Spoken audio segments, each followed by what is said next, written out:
ओम नमो भगवते वासुदेवाय। ओम नमो भगवते वासुदेवाय। ओम नमो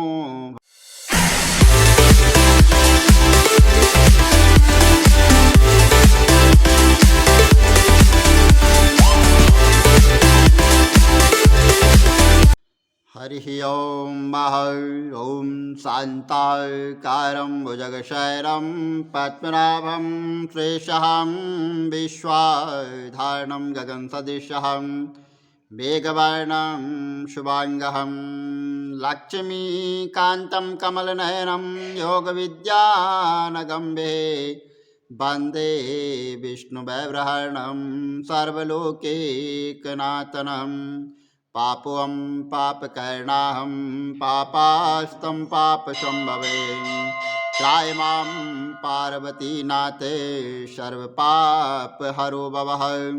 कृष्णाय वासुदेवाय हरे परमात्मने प्रणतक्लेशनाशाय गोविन्दाय नमो नमः। लक्ष्मीनारायण भगवान की जय। बांके बिहारी लाल की जय।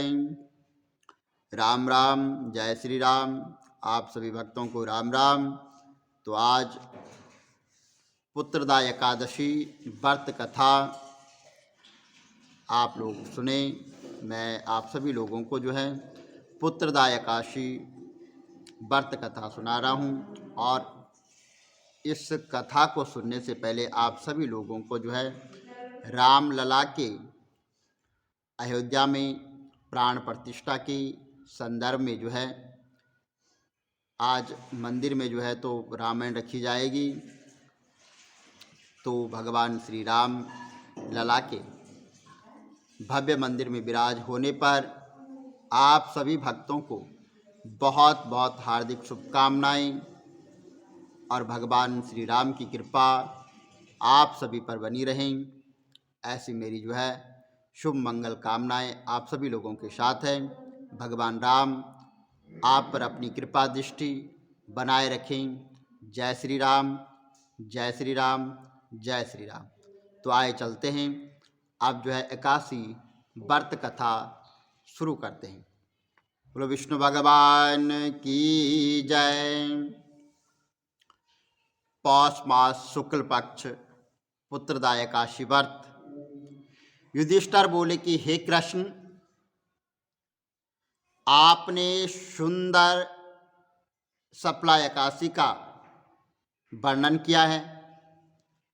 अब कृपा करके जो पौष शुक्ल मास एकादशी है उसका भी वर्णन करिए और बताइए कि उसका नाम क्या है, क्या विधि है और किस प्रकार से यह व्रत करना चाहिए। तो भगवान श्री कृष्ण बोले कि हे राजन, लोकों के उपकार के लिए पौष शुक्ल एकादशी की विधि मैं आप सभी को बताता हूँ। यह सब पापों को दूर करने वाली और पुत्रदा एकादशी है। सिद्ध और कामना को पूर्ण करने वाले भगवान नारायण इसके देवता हैं। चर अचर तीनों लोकों में इनसे श्रेष्ठ और कोई नहीं है। पापों को हरने वाली कथा को मैं आप लोगों से कहूँगा, तुम सुनो। भद्रावती नाम की एक पुरी थी। वहाँ पर जो है सुकेतुमान नाम का राजा जो वहाँ पर राज्य करता था और उसकी सैव्य नाम की प्रसिद्ध महारानी थी। वह राजा जो है पुत्रहीन था। बहुत दिनों तक राजा चिंतन में लगा रहा, परंतु जो है पुत्र की प्राप्ति नहीं हुई। तो राजा मन में सोचने लग गया कि मैं क्या करूं। कैसे जो है संतान की प्राप्ति होगी। और सुकेतु मान को राज्य और पुर में जो है तो कहीं भी जो है सुख नहीं मिल रहा था। अपनी सभ्य रानी के साथ जो है प्रतिदिन राजा दुखी रहने लग गया। वे दोनों राजा रानी चिंता और शोक करने लग गए और चिंता और शोक में दोनों जो है दुखी रहने लग गए और मन में जो है निराशा उत्पन्न हो गई। और पुत्रहीन मनुष्य के जन्म का जो है कोई फल नहीं है। बिना पुत्र के घर में सूना रहता है और सदा हृदय जो है दुखी रहता है। पुत्र के बिना पितृश्वर देवता और मनुष्य के ऋण से वो मनुष्य जो है कभी नहीं छूटता है। इसलिए मनुष्य को प्रयत्न करके जो है पुत्र उत्पन्न करना चाहिए। जिनके घर में पुत्र है उनका इस लोक में यश होता है और परलोक में जो है अधोगति होती है। जिन पुण्य आत्माओं के सैकड़ों जन्मों का पुण्य होता है उनके ही पुत्र और पौत्र होते हैं। पुण्य भगवान की भक्ति के बिना धन और विद्या नहीं मिलती है। यह मेरा सिद्धांत है। इस प्रकार राजा दिन रात जो है तो चिंतन में मगन रहता था। उसके मन में दिन प्रतिदिन चिंता बढ़ती रहती थी राजा के मन में।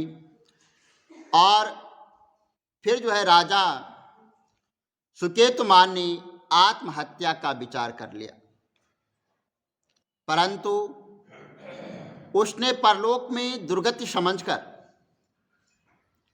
यह विचार छोड़ दिया और संतान के अभाव से अपने शरीर को जो है दुर्लभ बिल्कुल पतला देकर अपनी बुद्धि से अपना जो है हित सोचकर घोड़े पर बैठकर जो है राजा घोर वन में चला गया, घोर जंगल में चला गया और किसी को नहीं बताया। पुरोहित आदि किसी को यह मालूम नहीं था कि राजा कहाँ गए हैं। और वन में राजा इधर उधर भटकता हुआ चिंतन करने लगा कि मैंने ऐसा कौन सा पाप किया है, ऐसा कौन सा बुरा काम किया है जिससे मुझे ऐसा दुख प्राप्त हुआ है। मैंने यज्ञ और पूजा से देवताओं को संतुष्ट किया, मिष्टान भोजन तथा दक्षिणा देकर ब्राह्मणों को संतुष्ट किया, समय के अनुसार जो है प्रजा का मैंने जो है पुत्र की तरह जो है पालन किया है। यह सब करने पर भी जो है मुझको ऐसा कठिन दुख कैसे प्राप्त हुआ है। हे भगवान, ऐसा कौन सा पाप मैंने किया है जिससे मुझे ऐसा दुख प्राप्त हुआ है। इस प्रकार चिंता करता हुआ वह जो है राजा वन में आगे निकल पड़ा और पुण्य के प्रभाव से जो है कुमुदानी से शोभित मान सरोवर के समान एक सुंदर सरोवर को उन्होंने देखा। ये सरोवर जो है चकोर चकवा और राजहंसों से जो है शोभामान था। वहाँ पर जो है राजहंस, चकोर चकवा और मगर मछलियाँ और जल के जो जानवर जो है ऐश्वर्यवान राजा ने सरोवर के पास बहुत से जो है वहाँ पर जो है मुनियों को भी देखा। और मुनियों के आश्रम को देखकर अच्छे जो है राजा को सुकून जो है प्राप्त होने लगे, अच्छे विचार आने लग गए। राजा का जो है दक्षिण नेत्र और दक्षिण जो है हाथ जो है वो फड़कने लग गया, और इन अंगों का फड़कना जो है शुभ माना जाता है, शुभ सूचक जो है प्रतीत होता है। सरोवर के किनारे मंत्रों का जाप करते हुए मुनियों को देखकर राजा घोड़े से उतर गया और उनके सामने जाकर खड़ा हो गया। व्रत करने वाले मुनियों को अलग अलग प्रणाम करके हाथ जोड़कर राजा ने सबके लिए जो है दंडवत प्रणाम किया। राजा को बहुत हर्ष हुआ। वह मुनीश्वर भी बहुत प्रसन्न होकर बोले कि हे राजन, आपकी क्या इच्छा है, सो कहिए। राजा बोला कि हे तपस्वियों, आप कौन हैं और आपका क्या नाम है? आप यहाँ किस लिए आए हैं, यह सब मुझसे कहिए। तो वहाँ पर आश्रम में जितने भी मुनि थे उन्होंने कहा कि हम जो है विश्वदेव हैं और यहाँ पर जो है स्नान करने के लिए हम आए हैं, और अब जो है निकट माघ का महीना आने वाला है। आज से 5वें दिन माघ का महीना लग जाएगा, और आज जो है पुत्रदा नाम की जो एकादशी है। हे राजन, पौष शुक्ल पक्ष एकादशी पुत्र की इच्छा करने वालों को पुत्र देती है। तब राजा बोला कि पुत्र उत्पन्न करने के लिए मैंने भी बहुत प्रयत्न किए हैं। हे भगवान, हे मुनीश्वरों, यदि आप मुझ पर प्रसन्न हैं तो मेरे लिए एक सुंदर जो है पुत्र की प्राप्ति और सुंदर एक पुत्र दीजिए मुझे। तब मुनीश्वर बोले कि हे राजन, आज पुत्रदा नाम की प्रसिद्ध एकादशी है। आज ही इस उत्तम व्रत को करिए, और भगवान के आशीर्वाद से और हमारे आशीर्वाद से और प्रभु की कृपा से आपको जो है अवश्य ही जो है पुत्र प्राप्त होगा। इस प्रकार की आज्ञा से राजा ने पुत्रदा एकादशी का उत्तम व्रत किया, और द्वादशी के दिन प्रायण करके मुनियों को बारंबार जो है प्रणाम करके राजा अपने घर पर आ गया,